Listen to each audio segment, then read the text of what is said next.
Assalamualaikum warahmatullahi wabarakatuh.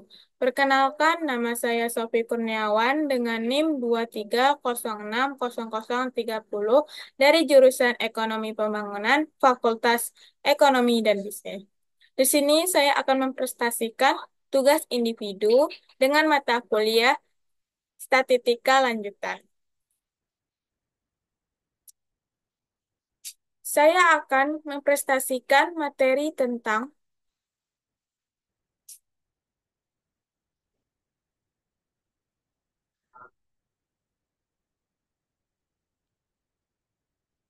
Bab 12 Teori Pendugaan Statistika.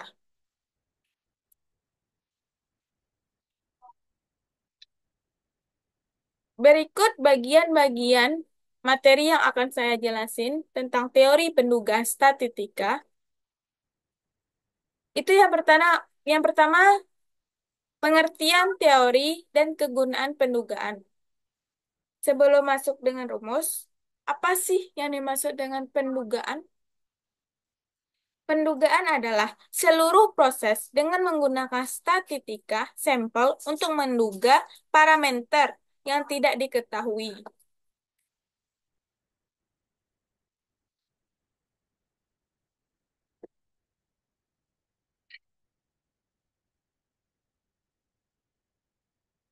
Ber- eh, Berikut cara mencari atau rumus dari pendugaan tunggal sebagai fungsi unsur populasi. Itu di mana X bar atau SD sama dengan V buka kurung X1, X2, titik-titik, SN tutup kurung, di mana X bar sama dengan 1/N A X I atau X bar sama dengan 1/N buka kurung X1 ditambah X2 ditambah titik-titik ditambah XN. Sedangkan standar deviasi itu rumusnya X2 sama dengan 1/N dikurang 1 A, XI dikurang X bar tutup kurung 2. Atau X2 sama dengan 1 N dikurang 1 buka kurung X1 dikurang X bar tutup kurung ditambah X2 dikurang X bar ditutup kurung 2 ditambah titik-titik ditambah SN ditambah X bar tutup kurung pangkat 2. Jadi, kedua rumus nilai tengah dan standar deviasi akan menghasilkan dugaan yang berbeda-beda dari sampel yang satu ke sampel yang lain. Seperti diketahui dari populasi yang diukurkan, N akan diperoleh sebagai N, maaf, maksudnya itu seperti yang kita ketahui dari populasi yang berukuran N besar akan memperoleh sebanyak N kecil sampel. Misal, ada 3 pendugaan untuk X bar, yaitu X bar 1, X bar 2, X bar 3. Maka estimasi yang paling baik adalah pendugaan yang mendekati X bar. Dengan demikian, nilai pendugaan X2 relatif lebih baik dibandingkan dengan pendugaan X1 dan maaf, eh, sep- relatif yang lebih dibandingkan dengan pendugaan X bar 1 dengan X bar 3. Seperti gambar yang kita lihat.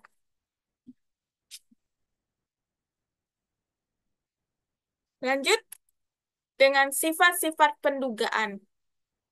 Yang pertama itu pendugaan tidak bias. Pendugaan titik dikatakan tidak bias atau umbiase estimator. Jika di dalam sampel Rondorf yang berasal dari populasi, rata-rata atau nilai harapan SPT volue dari statistika sampel sama dengan parameter populasi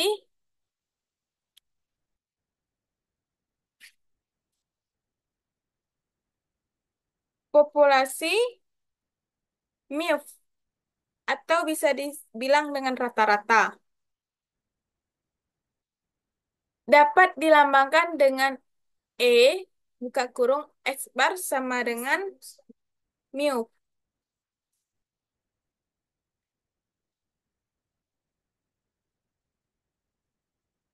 Seperti gambar yang menunjukkan pendugaan yang bias dan tidak bias. Gambar A itu pendugaan yang bersifat tidak bias. Menunjukkan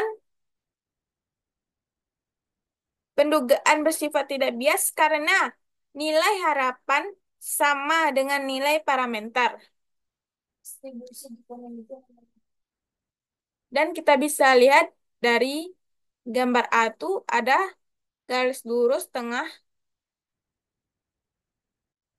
Oleh karena itu, nilai harapannya sama dengan nilai parameter. Sedangkan B, pendugaan bersifat bias, itu karena nilai harapan tidak sama dengan nilai parameter.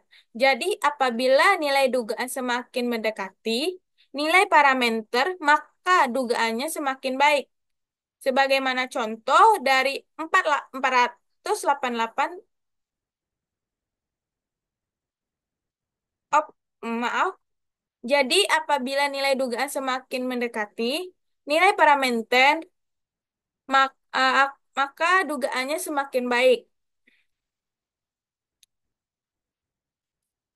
Lanjut dengan pendugaan efisien. Pendugaan efisien atau disebut dengan efficiency estimator adalah pendugaan yang tidak bias dan mempunyai varians terkecil di mana buka kurung ada X, ada S, X, pangkat 2 tutup kurung dari pendugaan-pendugaan yang lainnya.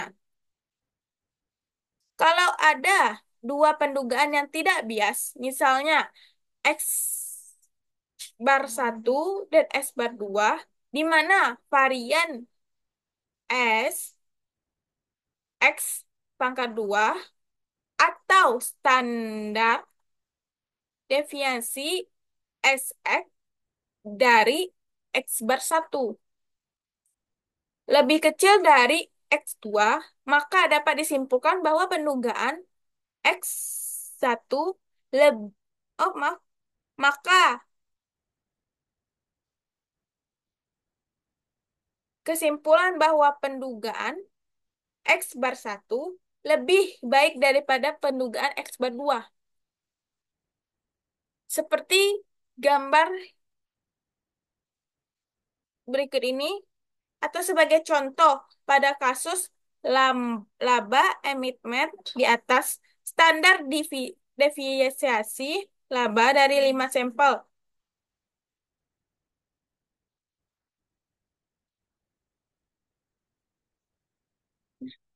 Lanjut dengan pendugaan konsisten.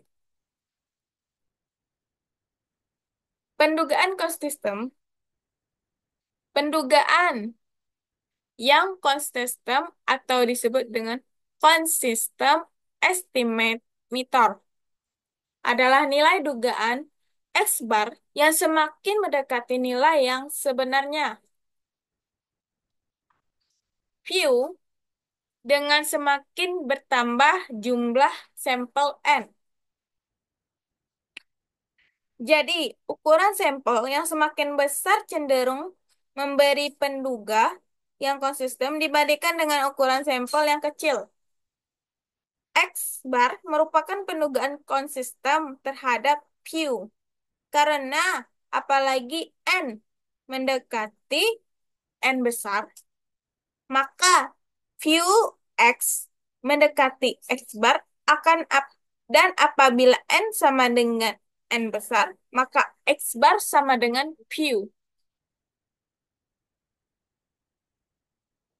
Pada gambar berikut ini, melihat bahwa semakin banyak, maaf, terlihat bahwa semakin kecil jumlah sampel N, maka nilai dugaan semakin jauh dari nilai sebenarnya. Misal, dengan sampel N kecil,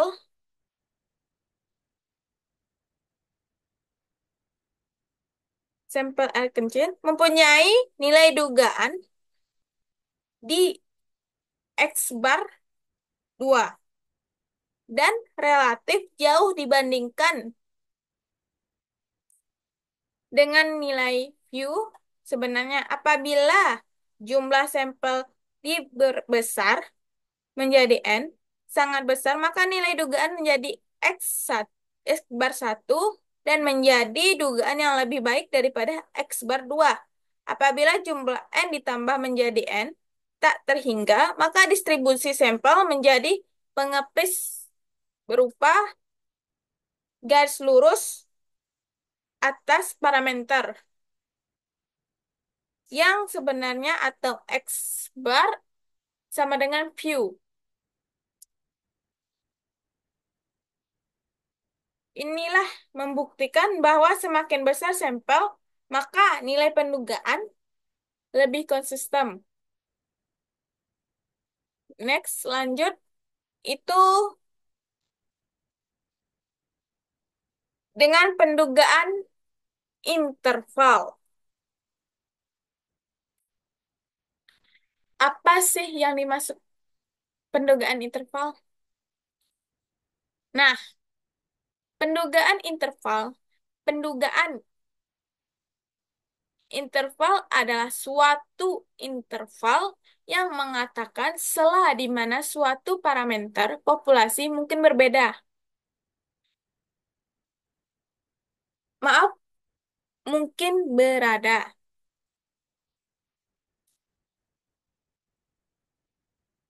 Lanjut.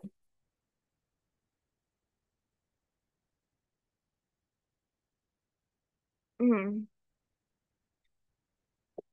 Interval keyakinan untuk rata-rata hitung populasi adalah interval yang memiliki probabilitas besar yang mengandung rata-rata hitung populasi. Bentuk umum interval keyakinan adalah sebagai berikut. Rumus interval pendugaan. Rumusnya itu buka kurung X dikurang Z, SX kurang dari P, kurang dari S, ditambah Z, S, X, buka kurung, sama dengan C. Di mana S itu adalah statika yang merupakan pendugaan parameter populasi P. P itu menjelaskan tentang parameter populasi yang tidak diketahui. SX, standar deviasi distribusi sampel statistika. Z, itu suatu nilai yang ditentukan oleh probabilitas yang berhubungan dengan mendugakan interval nilai Z diperoleh dari tabel luas di bawah kurva normal. Sedangkan C itu menjelaskan probabilitas atau tingkat keyakinan yang dalam parti sudah ditentukan dahulu. Selanjutnya, S kurang Z S X itu menjelaskan nilai batas bahwa keyakinan. Sedangkan S ditambah Z S X nilai batas atas keyakinan.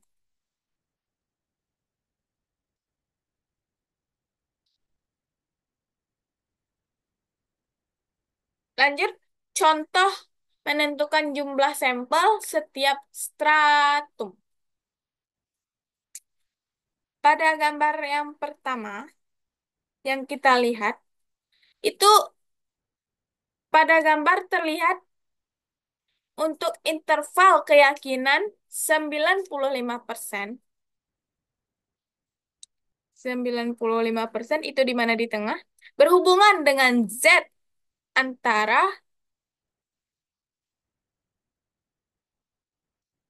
kurang 1,96 sampai Z 1,96. Ini dapat diartikan juga bahwa 95% dari rata-rata hitung sampel X bar akan terletak di dalam S di maaf, akan terletak di dalam tambah sama dengan 1,96 kali standar deviasinya. Sedangkan untuk keyakinan 99%, maka rata-rata hitungnya juga akan terletak di dalam tambah samanya 2,58 kali standar deviasinya. Interval keyakinan juga dapat dituliskan untuk C sama dengan 0,95 adalah Q tambah sama dengan 1,96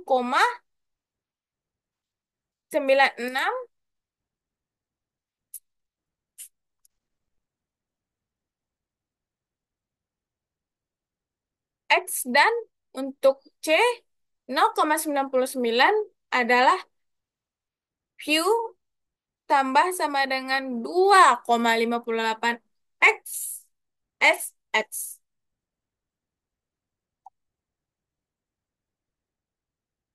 Lanjut, pada gambar kedua, itu bagaimana pendapatan nilai Z sama dengan 1,96 dan 2,58 untuk mencari nilai ini. Dapat diingat kembali tentang luas di bawah kurva normal dari distribusi kurva normal. Jadi luas kurva adalah 1 dan simetrik yaitu sisi kanan dan kirinya sama yaitu 0,5. Berarti posisinya di tengah. Nilai C sama dengan 0,95. Apabila dibagi menjadi dua bagian simetris, maka menjadi 0,4750 yang diperoleh dari 0,95 atau per 2. Apabila digunakan tabel luas, di bawah ini kurva normal untuk probabilitas 0,4750, maka akan diperoleh nilai Z sebesar 1,96. Begitu juga untuk C sama dengan 0,99. Maka probabilitasnya adalah 0,99 per 2. Sama dengan 0,4950, nilai probabilitas ini terhubung dengan nilai Z sama dengan 2,58 setelah menemukan nilai Z dan standar deviasi, maka dapat dibuat interval keyakinan dan mudah, misalnya untuk C sama dengan 0,95 adalah P buka kurung kurang 1,96 SX kurang dari view kurang dari tambah 1,96 S X tutup kurung sama dengan 0,95. Sedangkan untuk C sama dengan 0,999 adalah P X bar 2,8 S2 kurang dari view kurang dari X bar ditambah 2,58 S X sama dengan 0,99.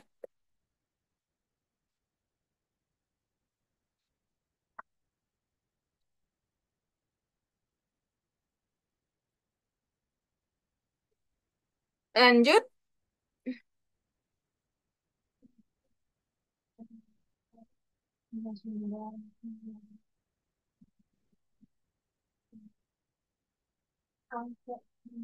untuk mengembangkan konsep selama interval, dimisalkan bahwa suatu populasi yang terjadi atas 138 bank dan akan dipilih sebagai 10 bank sebagai sampel untuk melihat kinerja perbankan.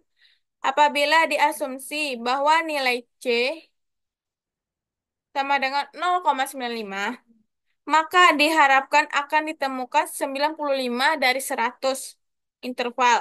Keyakinannya akan mengandung rata-rata populasi dan dan semakin 5% tidak.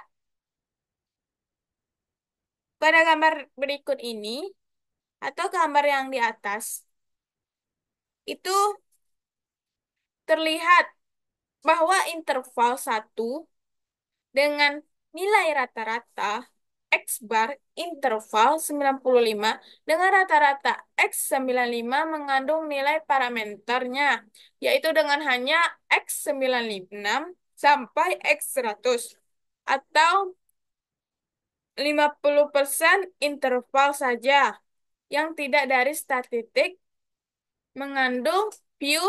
Jadi, interval keyakinan C sama dengan 95 dengan diartikan bahwa sebanyak 95% interval statistik X mengandung nilai parameter aslinya, yaitu view dan hanya 5% interval saja yang tidak mengandung parameter. Lanjut, itu teori pendugaan statistika. Yang selanjutnya itu tentang kesalahan standar dan dari rata-rata hitungan sampel.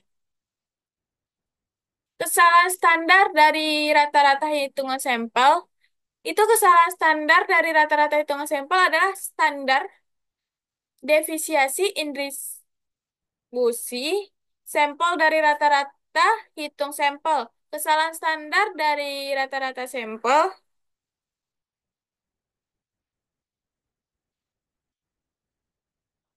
dihitung dengan rumus sebagai berikut. Untuk populasi yang tidak terbatas itu rumusnya N kecil per N besar kurang dari 0,05, di mana rumusnya seperti SX sama dengan S kurang akar N. Oh maaf, XX sama dengan S per akar N. Sedangkan untuk populasi yang tidak terbatas, itu N kecil sama dengan N besar dari 0,05. Itu dengan rumusnya SX sama dengan S per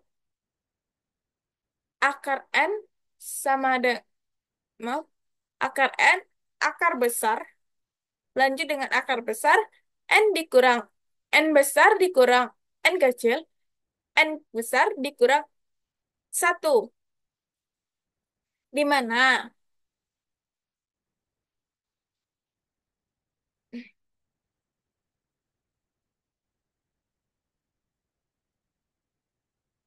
O, standar defisiensinya populasi.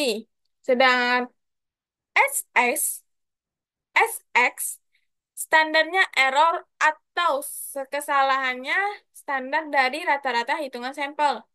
N itu jumlah atau ukuran sampel. N besar. Oh iya, yang tadi itu N kecil, jumlah atau ukuran sampel. N besar, jumlah atau ukuran populasi. Lanjut, itu menyusun interval keyakinan.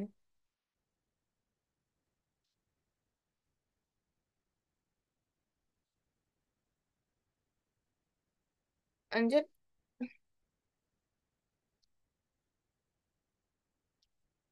mau kita coba lihat lagi.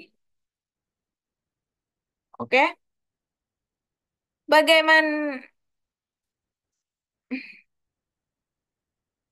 bagaimana telah dipelajari sebelumnya tentang rumus umum interval keyakinan, maka untuk interval keyakinan rata-rata, hitung dapat dirumuskan sebagai berikut. Rumusnya itu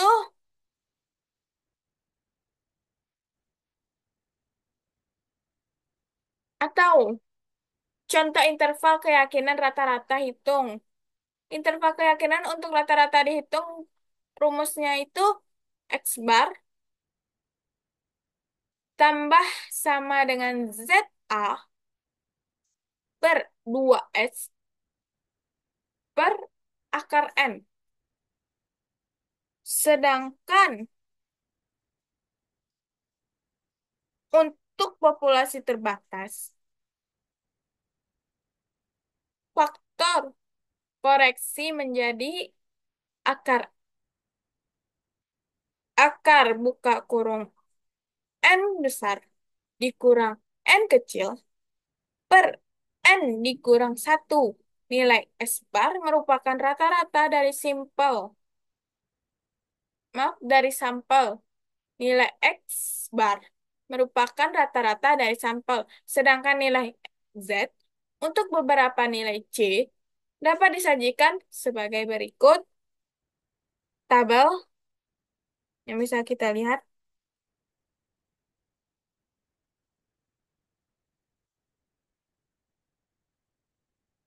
Maka berdasarkan pada nilai Z yang diasumsikan bahwa N besar dari 30 dapat disusun interval besaran keyakinan sebagai berikut, yaitu yang pertama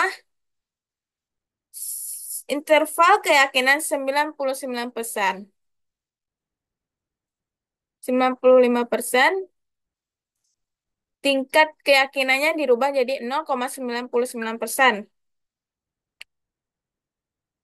Jadi nilai Z-nya 2,58 sampai seterusnya.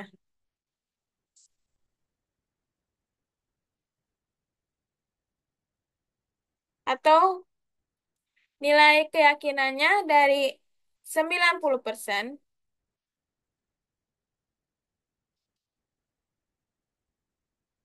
menjadi nilai keyakinan 0,90%, C per 2-nya itu 0,49050. Nilai terdekat itu 0,4951. Nilai Z-nya 2,58. Selanjutnya dengan 98%, 2,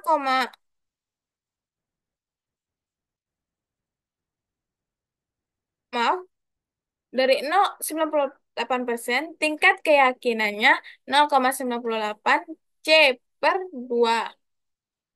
Ini, Nilainya itu 0,4900. Nilai pendekatannya 0,491. Nilai Z 2,33 sampai seterusnya. Next, itu yang kita lihat berdasarkan pada nilai Z dan diasumsikan bahwa besar dari 30, maka dapat disusun interval berada keyakinan sebagai berikut dari yang aku jelasin tadi. Next, lanjut. Contoh interval keyakinan rata-rata hitung. Itu interval keyakinan tersebut dapat juga digambarkan sebagai berikut. Mm, Dari nilai parameter yang sebenarnya diharapkan ada terhadap pada interval 1 kurang A dengan batas bawah kurang 2ZA/2 dan batas-batas atas 2A/2. Lanjut. Itu dengan materi interval keyakinan rata-rata dan proporsi. Lanjut, itu proses penyusunan interval keyakinan sebagaimana telah dipelajari pada subbab terdahulu dapat dibuat alur atau production yang lebih mudah, yaitu tahap pertama adalah menentukan masalah atau mulai identifikasikan masalah. Lanjut dengan menentukan sampel di mana N per X bar dan nilai rata-rata. Ini pun dibagi menjadi 3. Yang pertama populasi tidak terbatas dengan rumus X bar tambah kurang 2A/2 S per akar N. Tentukan keyakinan C atau A sama dengan buka kurung 1 kurang C tutup kurung dan nilai Z.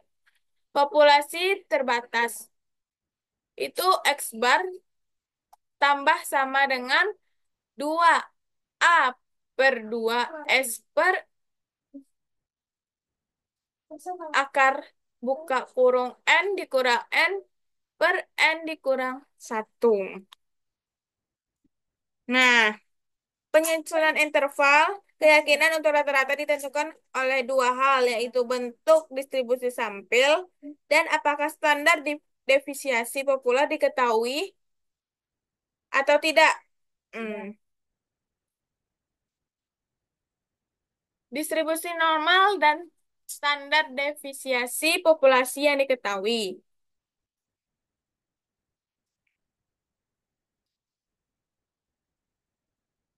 Itu apabila distribusi sampel rata-rata mendekati normal dan standar defisiasi populasi diketahui, maka dapat dicari nilai standar error X.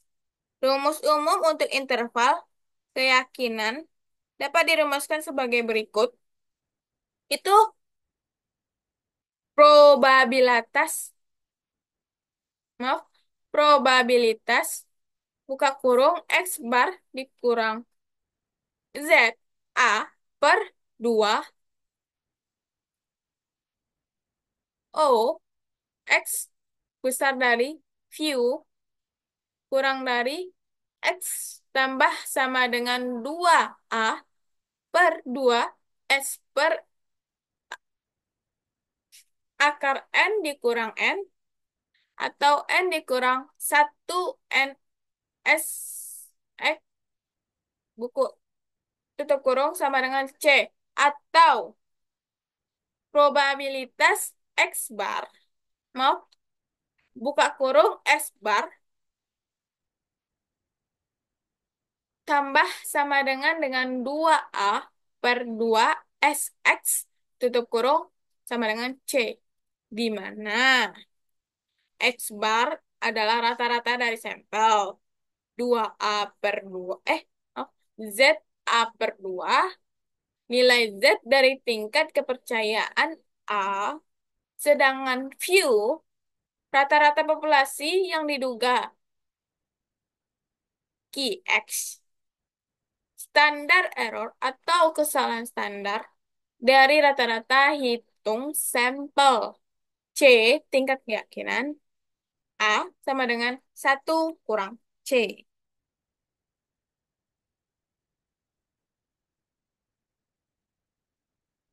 Lanjut.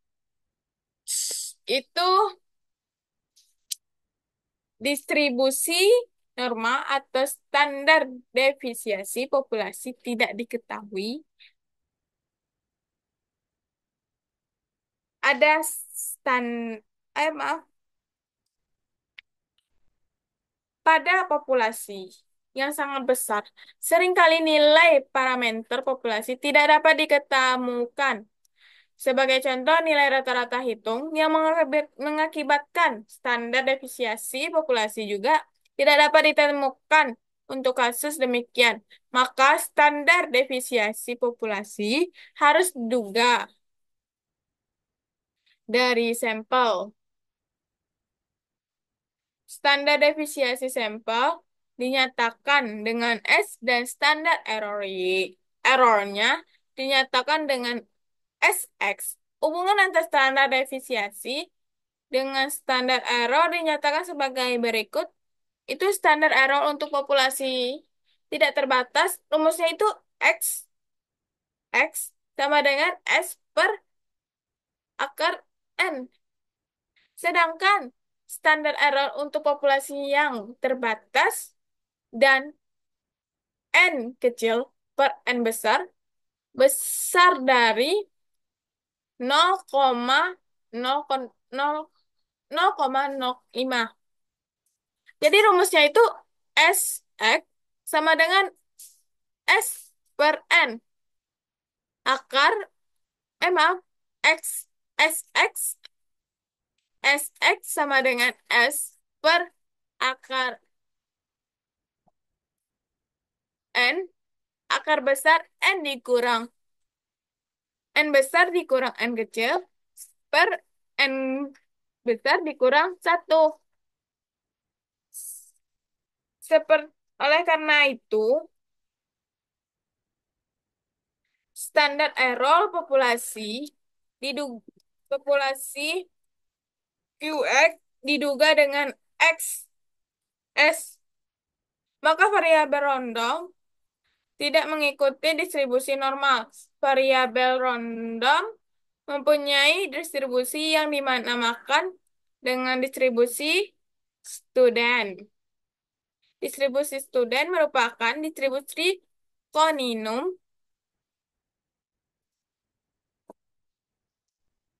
yang memiliki nilai rata-rata 0 dan membentuk simetrik. Distribusi student, walaupun bukan suatu distribusi, seperti pada gambar di bawah ini atau yang bisa kita lihat, apabila sampel kecil, maka kurvanya cenderung datar.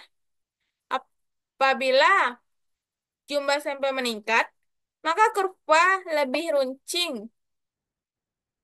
Dan apabila jumlah sampel mendekati 30, maka kurvanya seperti kurva normal. Sebagaimana nilai Z mencari nilai T, untuk mencari nilai T digunakan tabel nilai T.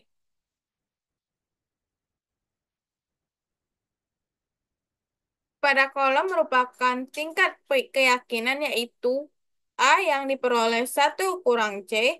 Pada baris merupakan derajat bebas dp yang diperoleh dari N kurang 1.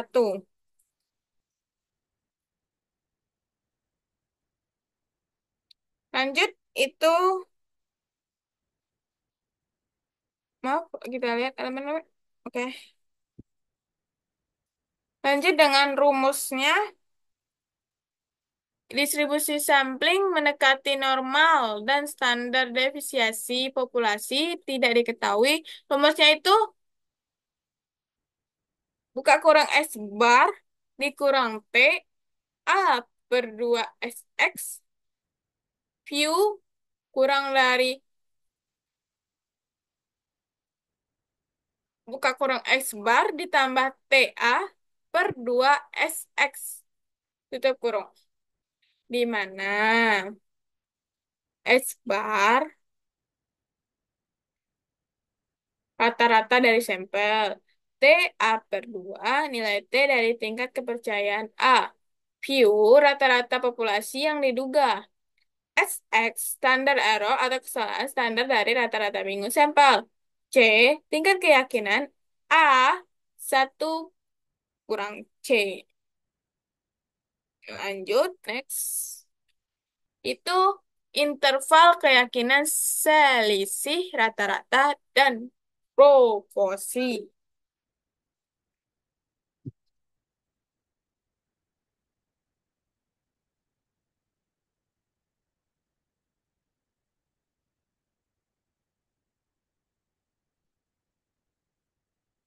Sebagaimana teori produksi, maaf, kata promosi menunjukkan presentase proporsi X 100% dari sesuatu bagian atau unsur terdapat total bagian atau unsur. Proporsi mempunyai distribusi sampel yang bersifat normal dan nilai rata-rata distribusi proporsi yang sampel merupakan pendugaan tidak bisa terhadap proporsi populasi. Jadi, teori dari produksi pendugaan untuk proporsi populasi sama dengan pendugaan pada rata-rata hitung sampel disebabkan nilai dari parameter kebanyakan tidak diketahui, maka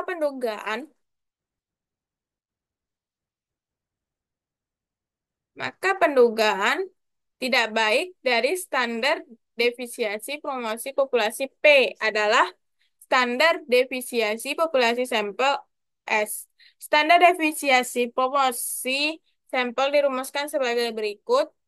Itu untuk populasi yang tidak terbatas, itu rumusnya SP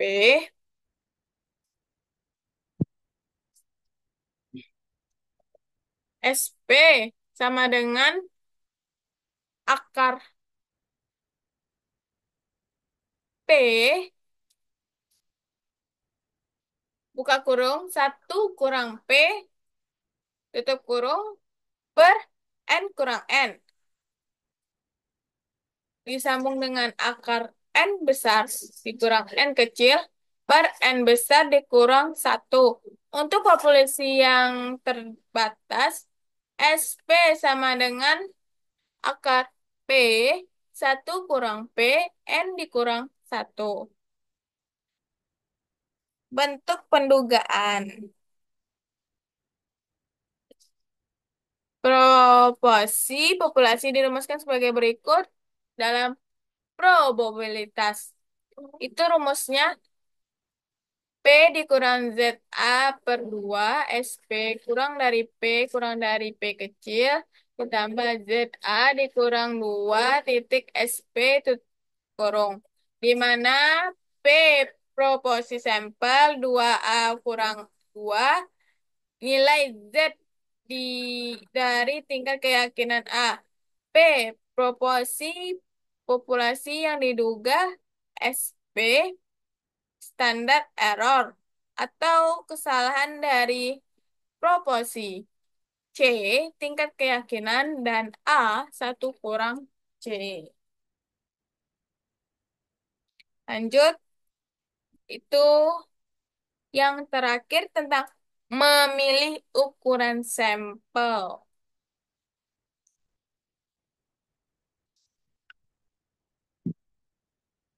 Itu interval keyakinan untuk selisih rata-rata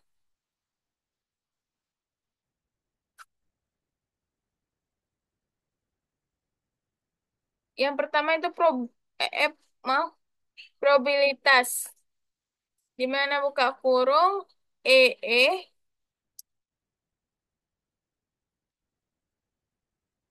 EEX satu dikurang X bar 2 view view view per view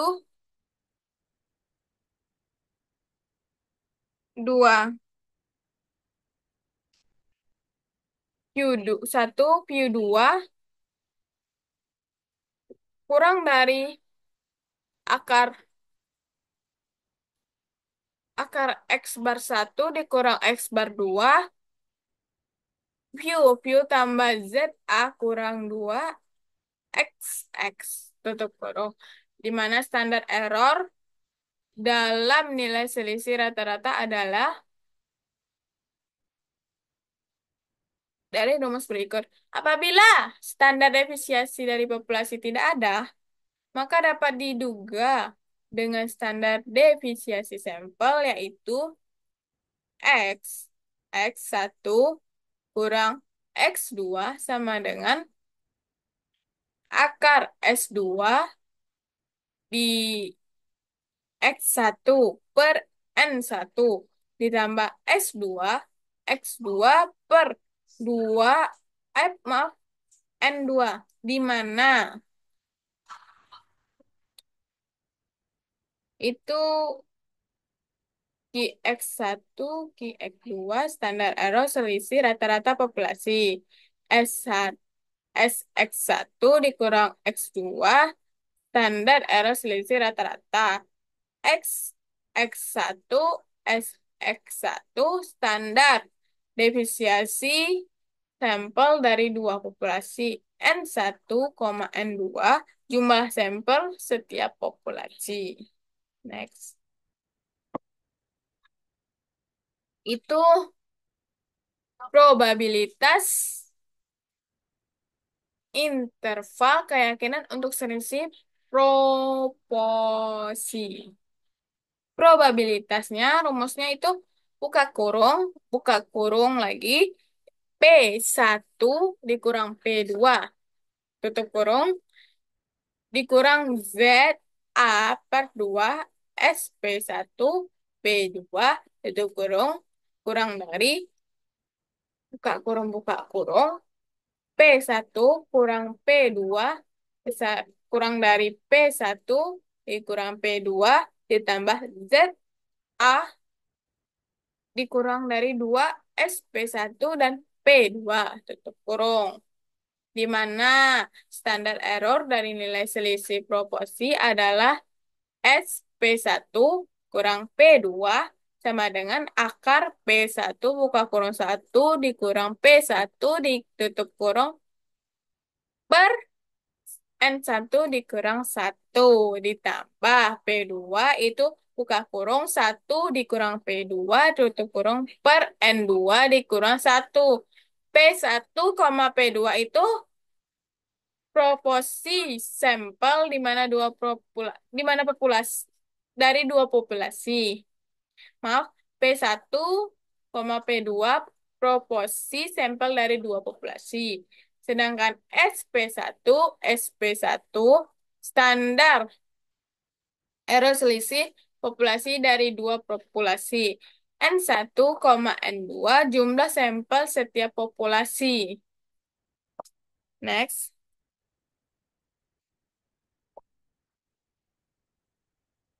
memilih ukuran sampel. Dan yang terakhir, faktor ukuran sampel. Faktor ukuran sampel itu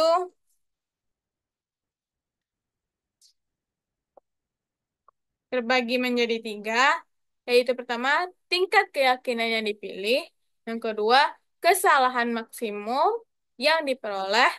Yang ketiga, variasi dari populasi. Rumus jumlah sampel untuk penegaan rata-rata populasi, yaitu yang pertama rumus jumlah sampel dari populasi yang dirumuskan sebagai berikut. N sama dengan kurung Z A per 2 titik Q tutup kurung per 3 per sigma garis lurus sama 2. Dirumuskan sebagai berikut diturun dari interval semakin keyakinan bagaimana diuraikan sebagai berikut.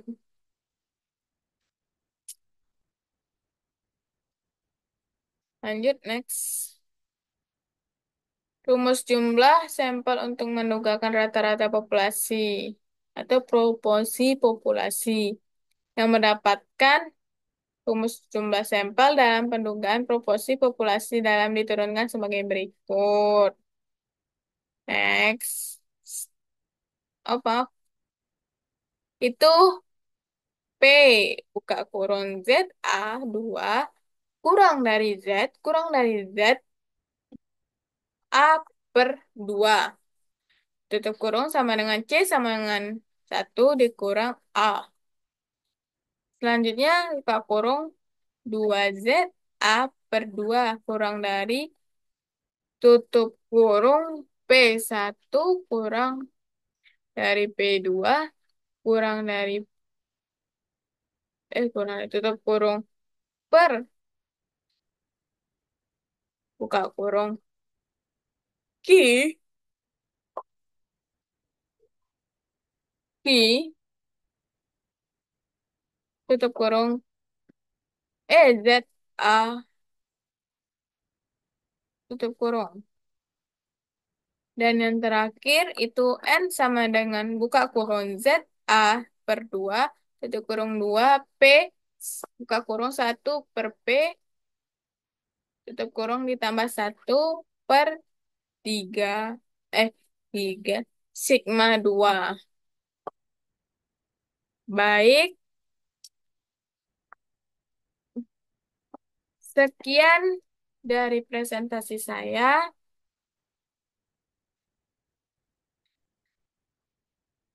Sendirian tambah kekasih. Sekian, terima kasih. Saya akhirin dengan Assalamualaikum warahmatullahi wabarakatuh.